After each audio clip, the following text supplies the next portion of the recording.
James, it's good to talk to you today, but under horrendous circumstances, Happy New Year to you. I really wonder what your thoughts on this terrorist attack are, and whether this terrorist was either inspired by Islamic State or was a member of Islamic State. What do you think we will learn as time goes on, and what do we know now? Well, Peter, good afternoon, and hello to all your viewers as well. Clearly a horrible way to start the year. A desperate news story from the States with 15 dead and many more wounded. My heart goes out to all the families affected, all of the victims, and of course, all of the emergency services doing the best they can in very difficult circumstances. But this is unlikely to be a standalone lone attack. I worry for the future now. I worry that the USA has got a new problem with domestic terrorism, ISIS-inspired. Biden said that in his statement earlier, that it was clearly ISIS-inspired. There were explosives in the vehicle. There was an ISIS flag in the vehicle. So I think we are dealing with potentially a new wave of Islamic radicalized terrorism on US soil.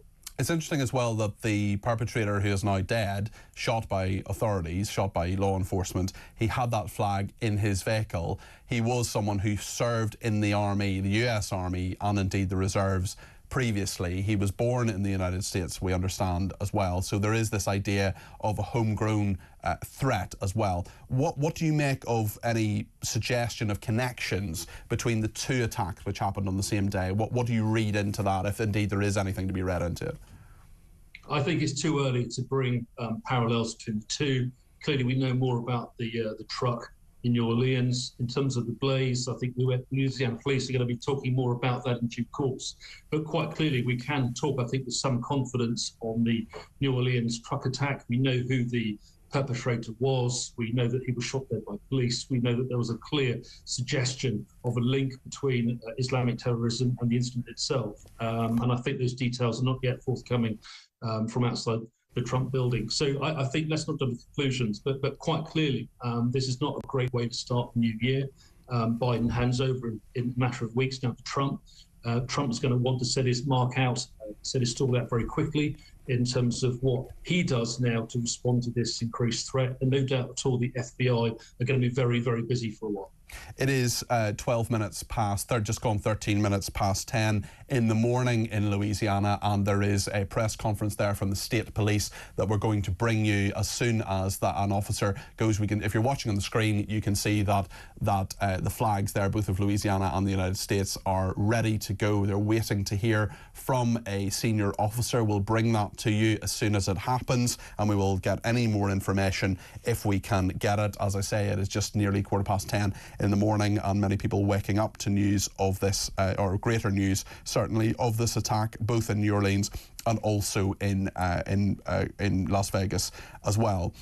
We did get some information, James, didn't we, from Elon Musk in regard to the Tesla Cybertruck. He is at pains to point out, I'm sure for commercial reasons, but also the law enforcement has been very clear that he and his colleagues at Tesla have been very helpful in the information that they can give, and the nature of some of the Tesla cars does show that clearly there were explosives in this car, and it wasn't to do with the car itself. Yeah, I'll be much more willing to accept the statement from the police, though. I think at this point in time, wrong to jump to conclusions. Elon Musk is clearly a very powerful guy with a platform, but I think he's waiting for the experts to make their findings public rather than jump to conclusions.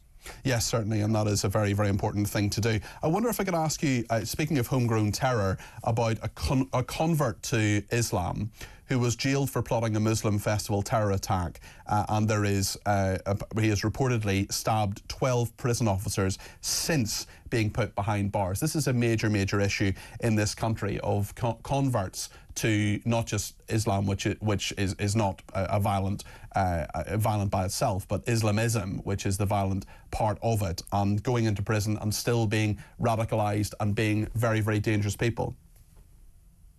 Muslim, people that I know, and I know many of them, many friends, are wonderful people. They are peaceful, they are family-loving, decent, law-abiding citizens, and that's true of the vast majority of all faiths and religions. Sadly, there is an element of radicalized Islamic terrorists coming forward. You could call them converts, you could call them sleeper cells if they've already been trained. There is a worry, of course, that these people are living amongst us, waiting to go. Who knows what the trigger is? Are they empowered? Are they ordered? Do they suddenly come of age? Who knows what the trigger is? But quite clearly we've seen on Westminster Bridge a few years ago now, we saw it in Magdeburg a few weeks ago, we've seen it in New Orleans, sadly in the last 24 hours. I mean, these people live amongst us, and we've got to be really, really careful that we know who they are and that we deal with them appropriately. And this individual who has stabbed 10, 12 prison officers, I mean, it's just indicative of people that are so radicalised now that they'll stop at nothing to perpetuate their aims and their beliefs.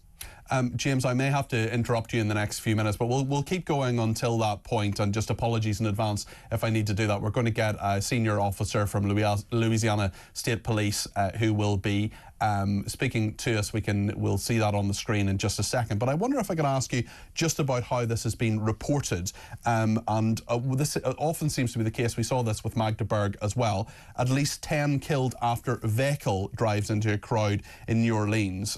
This was the headline in the New York Times. And I am concerned about the fact that there is often an almost out-of-body experience, as if the vehicle drove itself and wasn't driven by a terrorist. And I do think that news organisations need to be responsible and call things what they are. I wonder, from your perspective, both militarily, politically, as someone who understands terrorism, that the reporting of this needs to be as accurate as it can be. Well, the first thing is that any weapon, whether it's a rifle, a pistol, a truck, anything, doesn't operate on its own. Therefore, we have to apportion blame rightly. A truck didn't drive itself into the crowd. Somebody drove that truck, and it's the willful act of malice and evil which is the defining feature here, not the fact that somebody put a key into a truck. I think that what we have to do is report accurately and fairly. We need to say it as it is. What we have to do is make sure that our media reports things, not for political reasons, but speaks the truth, speaks truth to power, and that we apportion blame and responsibility where we need to.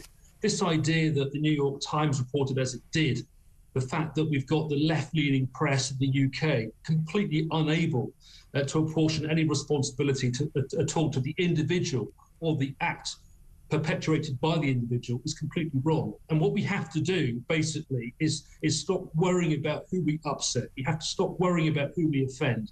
We have to report accurately and fairly. These are human acts. These things don't happen on their own.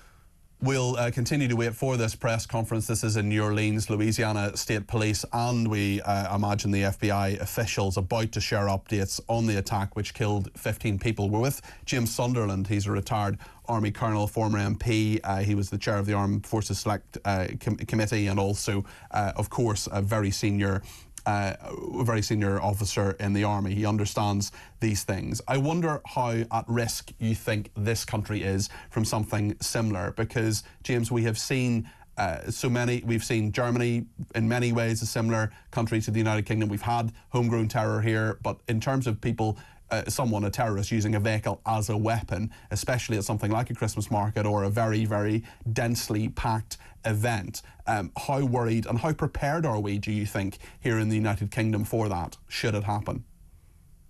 Well, the first thing I'd say is that our security services do the most amazing work in the UK. We can rely upon good police forces, MI5, MI6 and others, special intelligence services. The list goes on for the work that they do. We are as prepared as we can be, but as we've seen before with 9/11, with 7/7, with many other atrocities, these things can happen at any time, and we must be ready for them. But we can't predict everything. We can't be everywhere all of the time. We've got people that are working very, very hard, monitoring, counter-surveillance, the list goes on. But I do worry about a new wave of terrorism now. I worry about Syria. I worry about the effects of people being released from jail in Syria. I do worry about migrants coming to the UK, both legally and illegally. And unfortunately, these people are amongst us. And we have to make sure that we report everything we see, everything we're concerned about. We've got to make sure that we are doing everything we possibly can. Our best weapon are our eyes and our ears. And if we see things and hear things, we must report them straight away, because however innocuous something might be, it could prove to be very significant in averting a terrorist attack.